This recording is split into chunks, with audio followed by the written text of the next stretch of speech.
YCP ఓటమికి కారణాలివే. గత ఎన్నికల్లో 151 సీట్లలో గెలిచిన వైసీపీ అధినేత జగన్మోహన్ రెడ్డి ఓటమికి పనిచేసే కార్యకర్తలను, నేతలను దూరం పెట్టడమే కారణంగా విశ్లేషకులు అంచనా వేస్తున్నారు.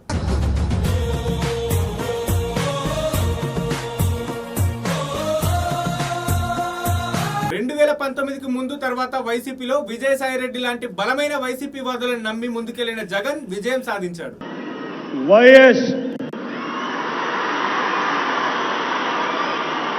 జగన్మోహన్ రెడ్డి అనే నేను కానీ 2019 తర్వాత వారిని దూరం పెట్టి చెవిరెడ్డి, సజ్జల రామకృష్ణారెడ్డి లాంటి వారిని నమ్మి ముందుకెళ్లారు. బలంగా పనిచేసే వైసీపీ కార్యకర్తలను దూరం పెట్టారు. వైసీపీ సోషల్ మీడియా ఉద్యమకారులను అస్సలు పట్టించుకున్న పాపన పోలేదు. వైసీపీ ఓటమికి లిక్కర్ పాలసీ కొంపముంచింది. నాసీ రకం మద్యంపై ఎంతో వ్యతిరేకత ఓట్ల రూపంలో వైసీపీ ఓటమికి దారితీసింది. బ్రాండ్ల పేర్లు ఎప్పుడైనా వింటే అసలు నాకే ఆశ్చర్యం అనిపిస్తుంది.